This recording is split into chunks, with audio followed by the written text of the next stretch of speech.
গুলো নিয়ে আজকের টপিক, যাতে আবারও নিয়ে আসলাম যাতে আপনাদের খুবই সহজ করার জন্য। এবং ছোট ওয়ার্ডগুলোতে অনেকে বড় বাক্য মনে করে, কিন্তু আসলে সেগুলো বড় বড় বাক্য নয়, একটা ছোট্ট ওয়ার্ড। আচ্ছা, টিই স্পোকেন ক্লাস থেকে আপনাদেরকে আবারও স্বাগতম। এবং আজকে হচ্ছে ডে 41। আচ্ছা, ডে 41-এর কি থাকতেছে, কি আছে আপনাদের জন্য? আচ্ছা, এটা রাখো, এটার স্বাদ নাও। বা আমরা অনেক সময় দেখা যায় যে কোনো কিছু একটা তৈরি করলাম বা কোনো একটা খাবার, কিন্তু খাবারের সময় কিন্তু আমরা বলি যে এটা একটু টেস্ট করে দেখো তো এটা কেমন। আচ্ছা, যে পুলিশকে ডাকো, তারা বলতে পারবে না, বলতে পারবেন না। আচ্ছা, তুমি এখন চেষ্টা করো, তাহলে কি সে এখানে নেই। তাহলে টোটালি বুঝতে হবে যে এই ছোট ওয়ার্ডগুলো কি যাতে কিভাবে বলা যায় এবং কিভাবে শর্টকাট ভাবে বলে থাকে এবং সে বিষয় নিয়ে। আচ্ছা, আজকে এটা রাখো, তো এটা রাখার জন্য আমরা বিভিন্ন রকমের ইউজ করতে পারি। যেমন আমরা বলতে পারি এটাকে কিপ ইট, এটা রাখো কিপ ইট, এটা রাখো বলতে কিপ ইট। আচ্ছা, এটার স্বাদ নাও, তাহলে এটার স্বাদ নাও। আচ্ছা, এটা রাখো কিপ ইট। তাহলে তোমাকে যে কোনো একটা জিনিস দেওয়া বা কোনো কেউ একটা সিনিয়র ব্যক্তি এসে তাহলে আপনাকে তোমাকে যদি বলে যে এই জিনিসটা রাখো, তো তাহলে কি বলবে? Keep it. বা তুমি কাউকে দিচ্ছ বা কাউকে রাখতে বলতেছো, তাহলে কিপ ইট। আচ্ছা, এটার স্বাদ নাও, তাহলে কি বলতে হবে? এটার স্বাদ নাও। এটার স্বাদ নাও বলতে আমরা বলতে পারি টি টি এস টি, টেস্ট ইট। তাহলে কি আমরা এটার স্বাদ নাও। বা তুমি কোন একটা জিনিস তৈরি করলে সেটাকে তুমি কি করতেছো, আরেকজনকে বলতেছো এটা স্বাদটা কেমন হলো বলো তো একটু, খেয়ে বা এটা চাখে। অনেকে সময় বলে শর্টকাট বলতে গেলে এটা ছেঁকে দেখো বা টেস্ট ইট। এটার স্বাদ নাও। ও সরি, এখানে কিন্তু একটা স্পেলিং মিস্টেক, জাস্ট এরকম হয়তো অনেক ছোটখাটো মিস্টেক হয়ে থাকে, তাহলে সেগুলো আপনারা একটু সংশোধন করে নিয়ে। হয়তো অনেক সময় আমার স্মরণে থাকে না বা বলতে বলতে হয়তো করা যায় না, তাহলে কি এটা রাখো কিপ ইট। তাহলে এটা সাধনো টেস্ট ইট। যদি পুলিশকে ডাকো তাহলে কি বলতে হবে? Call the police. তাহলে কি বলতে পারি? Call the police.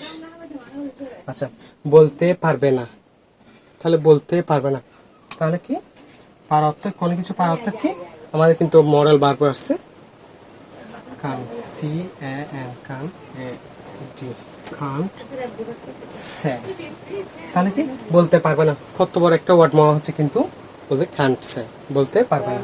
আচ্ছা, তুমি এখন চেষ্টা করো, তুমি এখন চেষ্টা করো। কোনো কিছু একটা মিস্টেক হয়ে গেছে বা তুমি কোনো জায়গায় যাচ্ছ বা কোনো কিছু একটা ভুল হয়ে গেছে, কিন্তু তুমি ভুলে করে নাও, তাহলে কি তোমাকে এটা অবশ্যই করতে হবে। তা করতে হবে, তুমি এখন চেষ্টা করো। ওকে, সমস্যা, তুমি এখন চেষ্টা করো। তাহলে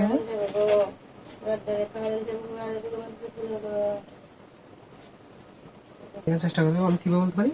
ইউ ট্রাই নাও। তাহলে কি ইউ ট্রাই নাও, তুমি এখন চেষ্টা করো। তাহলে কি সে এখানে নেই, এখানে নেই, তাহলে কি হবে?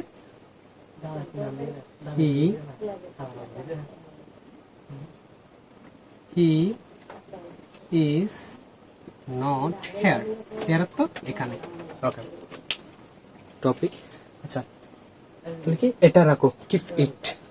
যদি বলি এটার স্বাদ নাও, টেস্ট ইট, তাহলে কি পুলিশ ডাকো, কল দা পুলিশ। আচ্ছা, বলতে পারবে না, কান্ট সে। আচ্ছা, তুমি এখন চেষ্টা করো, ইউ ট্রাই নাও। আচ্ছা, সে এখানে নেই, হি ইজ নট হেয়ার। সে এখানে নেই, হি ইজ নট হেয়ার। আচ্ছা, এই ছোট ওয়ার্ডগুলোকে হয়তো অনেকে এতদিন যারা নতুন বা অনেকে জানে না, কিন্তু এগুলো কিন্তু আগে বলতে গেলে বিশাল একটা ওয়ার্ড বা সেন্টেন্স তৈরি করতে হবে, কিন্তু মোটেই না। কিন্তু আজকের টপিকগুলো যারা ক্লাসের সাথে আছেন তাদের কিন্তু অনেক বুঝতে একটু সুবিধা হলো। কিন্তু এই ছোট ওয়ার্ডগুলো কিভাবে বলা যায়, হ্যাঁ, এগুলো শুধু দেখলে বা আমার সাথে দেখে নিলে বুঝলে হবে না, কিন্তু এগুলো প্র্যাকটিস করতে হবে, প্র্যাকটিস এগুলো করতে হবে। আচ্ছা, এটা রাখো কিপ ইট। আচ্ছা, এটা স্বাদ নাও, টেস্ট ইট। তাহলে পুলিশ ডাকো, কল দা পুলিশ। আচ্ছা, বলতে পারবে না, কান্ট সে। আচ্ছা, তুমি এখন চেষ্টা করো, ইউ ট্রাই নাও। আচ্ছা, সে এখানে নেই, হি ইজ নট, সরি নটের জায়গায় এই টিটা হয়, ইজ নট হিয়ার, সে এখানে নেই, হি ইজ নট হিয়ার, সে এখানে নেই। আচ্ছা, তাহলে এগুলো একটু নোট করে নাও। নোট করার পর তারপর আবার নতুন টপিক এই জন্য নেক্সট ক্লাসের জন্য রেডি থাকো। আর এগুলো কিন্তু প্রতিদিন প্র্যাকটিস করতে হবে। আমাদের আগের সিরিজগুলোতেও বলা হয়েছে প্র্যাকটিসের তুলনা হয় না, প্র্যাকটিস বাদে আপনি কখনো স্পোকিং বা ডেভেলপ করতে পারবেন না। যদি স্পোকিং ডেভেলপ করতে চান তাহলে প্র্যাকটিস করতে হবে।